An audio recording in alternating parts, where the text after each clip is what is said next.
नमस्कार दोस्तों, target with PS Parihar channel में आपका स्वागत है। इस चैनल के माध्यम से आप लोगों को विद्यार्थी जीवन से संबंधित सभी सूचनाएं प्रदान की जाती हैं। तो आइए शुरू करते हैं और देख लेते हैं कि आज के इस वीडियो में ऐसी कौन कौन सी सूचनाएं हैं। तो वीडियो को जल्दी से लाइक कर दें, शेयर कर दें और जिन छात्रों ने चैनल को अभी भी सब्सक्राइब ना किया हो तो जल्दी से सब्सक्राइब कर लें ताकि आप लोगों को भी इसी प्रकार की ऑथेंटिक अपडेट सबसे पहले मिलती रहें। चलिए शुरू करते हैं। सबसे पहले बात कर लेते हैं माध्यमिक शिक्षा सेवा चयन बोर्ड की भर्ती टीजीटी और पीजीटी की। माध्यमिक शिक्षा सेवा चयन बोर्ड टीजीटी पीजीटी में केवल आरक्षण घोटाला ही नहीं, बहुत सारी जो गलतियां हैं वो होती रहती हैं और समय समय पर शुद्धि पत्र वगैरह जारी किए जाते हैं। जब इसका नोटिफिकेशन जारी हुआ 2021 का, तब ये बताया गया कि नोटिफिकेशन में त्रुटि है और शुद्धि पत्र जारी किया गया। शुद्धि पत्र नहीं, उसकी पहले पूरा का पूरा जो विज्ञापन है वो खुद ही वापस ले लिया गया और बाद में नया विज्ञापन जारी करना पड़ा। विवाद था तदर्थ शिक्षकों के भारांक को लेकर के और विज्ञान विषय को लेकर के। उसके बाद में किसी तरीके से फिर से नोटिफिकेशन जारी हुआ, उसके बाद में फिर शुद्धि पत्र जारी हुआ। परीक्षा केंद्र को लेकर के ये कहा गया था पहले कि मंडल स्तर पर परीक्षा होगी और बाद में अचानक से इसको बदलना पड़ा। किसी तरीके से परिणाम जारी हुआ, परिणाम जारी होने के बाद में फिर शुद्धि पत्र जारी किया गया। कट ऑफ 24 घंटे के अंदर टीजीटी की जो कट ऑफ है वो बदलनी पड़ी। इसी तरीके से अब एक और मामला नया निकल करके आया है, विकलांग आरक्षण घोटाला। विद्यार्थियों का बहुत बड़ा आरोप है। मेरे पास बहुत सारी ईमेल्स आ रही हैं, बहुत सारे विद्यार्थी कह रहे हैं, जिन्हें आप लोग यहाँ पर देख सकते हैं कि जो विकलांग मिलना चाहिए था, जो कहा गया था नोटिफिकेशन में, उसकी अवहेलना की गई है और विद्यार्थियों को आरक्षण नहीं दिया गया है। यहाँ पर ये देख सकते हैं, ये कोई विद्यार्थी हैं डॉक्टर राजकुमार, आप लोग देख सकते हैं, ये इनके दोनों नंबर इन्होंने जारी किए हैं। इन्होंने रिक्वेस्ट किया है कि सर ये जो हमारा नंबर है वो बता दीजिए और इस तरीके के जो छात्र हैं वो इनसे संपर्क कर सकते हैं जिनको ऐसा लगता है कि आरक्षण में घोटाला हुआ है और उनको उनका हक नहीं दिया गया। ये देखिए यहाँ पर लिखा हुआ है कि 12,603 टीजीटी 2021 भर्ती में 504 पद जो है वो विकलांग आरक्षण के थे, परंतु यहाँ पर लिखा हुआ है कि 504 की जगह केवल 410 का चयन किया गया, जो कि 114 पद जो है वो कम किए गए हैं या इसका घोटाला हुआ, इन्होंने संलग्नक भी भेजा है। असल में जो विकलांग आरक्षण होता है वो क्षैतिज आरक्षण होता है, जिसमें से सामान्य वर्ग को इन्होंने बताया कि 48% दिया गया है, ओबीसी को 48% दिया गया है, जबकि एससी एसटी को केवल उनकी जो कैटेगरी की जो सीटें हैं उसमें से मात्र और मात्र 4% ही और उससे भी कम जो है आरक्षण मिला है। बहुत सारी बातें इन्होंने बताई हैं, बहुत सारी चीज़ें इन्होंने नीचे कही हैं, आप लोग यहाँ पर देख सकते हैं। जिन विद्यार्थियों को ऐसा लगता है वो इस नंबर पर संपर्क कर सकते हैं और आगे जो भी डिटेल होगी मैं आपको इस चैनल के माध्यम से देता रहूँगा। इसके बाद में अब मैं बात करूँगा शिक्षा मित्र की। और एक बात और बता दूँ, चूँकि बहुत सारे विद्यार्थी टीजीटी पीजीटी 2022 नई भर्ती के इंतजार कर रहे हैं और उन विद्यार्थियों के भी बहुत सारे फ़ोन कॉल्स आ रहे हैं। अभी कुछ पुरानी भर्तियां हैं और 2021 की भर्ती है वो कंप्लीट नहीं हो पाई है, प्रक्रिया चल रही है। जैसे ही ये भर्ती थोड़ा सा कंप्लीट हो जाएगी और 2016 के भी कुछ परिणाम है और 2011 और 13 के भी कुछ परिणाम हैं, और जैसे ही ये कंप्लीट हो जाते हैं वैसे ही आपकी जो है नई भर्ती की जो प्रक्रिया है वो भी तेज हो जाएगी। उम्मीद है कि अगर 2021 में इस भर्ती का विज्ञापन जारी नहीं हुआ तो 2022 मार्च या अप्रैल जैसे चुनाव हो जाएंगे वैसे आपको इस भर्ती का जो विज्ञापन है वो जारी हो जाएगा। बहुत सारे विद्यार्थी ये पूछ रहे थे क्या सर इस बार भी पिछली बार की तरह ही भर्ती 1 साल के अंदर पूरी हो जाएगी या आने वाली भर्ती में भी फिर से 5 साल लगेंगे, जिस तरीके से हमेशा से चयन बोर्ड की भर्तियों में कम से कम 4 साल या 5 साल लगते हैं। तो अब ऐसा नहीं होगा। अब आपकी जो भर्तियां हैं वो समय से होंगी और आपकी जो परीक्षा होगी, जो आने वाली भर्ती है वो जल्दी ही होगी और उम्मीद है कि विज्ञापन जारी होने के 6 महीने के अंदर आपकी परीक्षा हो जाएगी। पदों की संख्या इस बार भी ज़्यादा हो सकती है और कम से कम 20,000 जो पद हैं वो आने वाली टीजीटी पीजीटी में हो सकते हैं। बात कर लेते हैं शिक्षा मित्र अब शिक्षक।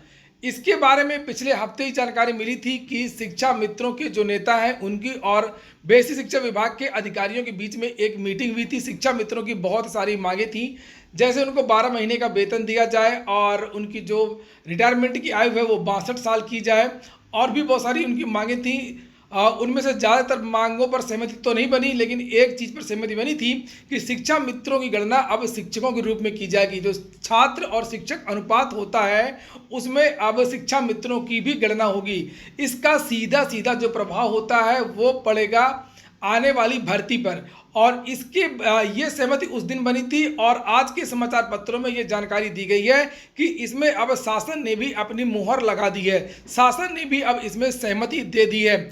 शिक्षा मित्रों की संख्या वर्तमान में इस समय लगभग 1.5 लाख है और अगर छात्र शिक्षक अनुपात में शिक्षा मित्रों की गणना की जाएगी तो सीधे सीधे जो रिक्त पद अध्यापकों के हैं, सृजित कुल रिक्त पद, उनमें से 1.5 लाख पद सीधे सीधे जो है वो खाली हो जाएंगे। ये देखिए, ये आज ही का समाचार पत्र है जिसमें लिखा हुआ है कि अब शिक्षकों में होगी प्रदेश के शिक्षा मित्रों की गणना, शासन ने जताई सहमति, मिले ये संकेत।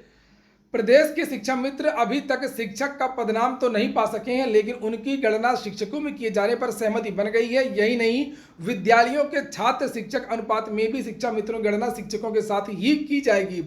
नीचे लिखा है कि प्रदेश भर में लगभग 1.5 लाख शिक्षा मित्र हैं जो लंबे अरसे से स्वयं को शिक्षक पद पर समायोजित करने की मांग कर रहे थे। बीते दिनों शिक्षा विभाग के अधिकारियों से शिक्षा मित्रों के संगठन की वार्ता के बाद शिक्षा मित्रों के साथ शासन ने सहानुभूतिपूर्वक रवैया अपनाते हुए उनकी स्थिति बेहतर बनाने की तैयारी शुरू कर दी है। तो ये तो सरासर गलत है, चूंकि सुप्रीम कोर्ट ने भी इनका समायोजन रद्द कर दिया है और जो नई शिक्षा नीति में है, नीति में पैरा टीचर्स और शिक्षा मित्रों की कहीं भी कोई भी जगह नहीं है। तो इसका भी विरोध छात्रों ने किया है और छात्रों का कहना है कि अगर इसी तरीके से सभी पदों को भर दिया जाएगा जैसे यहाँ पर भरा जा रहा है बेसिक शिक्षा विभाग में, तो जो तदर्थ शिक्षक हैं, जो प्राइवेट टीचर पढ़ा रहे हैं टीजीटी पीजीटी एडेड विद्यालयों में, तो इस तरीके से फिर आने वाले समय में टीजीटी पीजीटी भी नहीं आनी चाहिए। या जो इलाहाबाद यूनिवर्सिटी, बीएचयू, जितने भी विश्वविद्यालय हैं वहाँ पर भी एडहॉक पर टीचर पढ़ा रहे हैं तो उनकी भी गणना टीचर्स में की जाए, प्रोफेसर में की जाए। तो इस तरीके की जो सोच है सरकार की वो गलत है, इसका विरोध किया छात्रों ने। कहीं ना कहीं ये शासन की कोशिश है यह दिखाने की हमने उत्तर प्रदेश में छात्र शिक्षक अनुपात को सही कर दिया है और हमारे पास अध्यापकों की कोई भी कमी नहीं है। और ऐसा पहली बार नहीं है, इसके पहले भी इस तरीके की चीजें की गई हैं उत्तर प्रदेश में। अगर आप लोगों को पता हो कि एडेड जूनियर हाई स्कूलों में सबसे पहले जानकारी ये दी गई थी कि 4500 पदों पर भर्ती होगी, लेकिन 4500 पदों पर भर्ती नहीं हुई, केवल और केवल 1500 पदों पर भर्ती की गई। टीजीटी पीजीटी के लिए भी 40,000 पदों का अधियाचन आया था, उसमें तदर्थ शिक्षकों की वजह से पदों की संख्या को कम कर दिया गया और केवल 15,000 पदों पर भर्ती की गई। इसी तरीके से और भी अन्य विभागों में देखा गया है। वही सरकार की ये योजना है कि जो आने वाली भर्ती है उसमें ज़्यादा से ज़्यादा पदों की संख्या को कम किया जा सके। रही बात प्राथमिक शिक्षक भर्ती की, तो प्राथमिक शिक्षक भर्ती तो आ सकती है, लेकिन उसमें पदों की संख्या बहुत कम हो सकती है।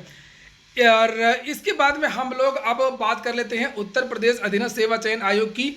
समाचार पत्रों के माध्यम से आजकल लगातार यूपी की जानकारियां दी जा रही हैं, पीईटी की जानकारियां दी जा रही हैं और लिखा हुआ है कि 22 नहीं 50,000 पदों पर भर्ती होगी। पहले चरण में 22,000 पदों पर भर्ती होगी और उसके बाद में 50,000 रिक्त पदों पर जिन विभागों का अधियाचन यूपी को आ चुका है उन सभी पर 1 साल के अंदर ये भर्तियां की जाएंगी। ये देखिए कि आज ही का समाचार पत्र है जिसमें लिखा हुआ है कि 5 चरणों में भरे जाएंगे हजारों पद, यूपी में जनवरी फरवरी के बीच में होंगी परीक्षाएं। और यहाँ पर आप लोग टाइम देख सकते हैं 6 नवंबर और ये 1 बजे की न्यूज है, यानी कि ये आज की ही सूचना है जिसमें इस तरह की जानकारी दी गई।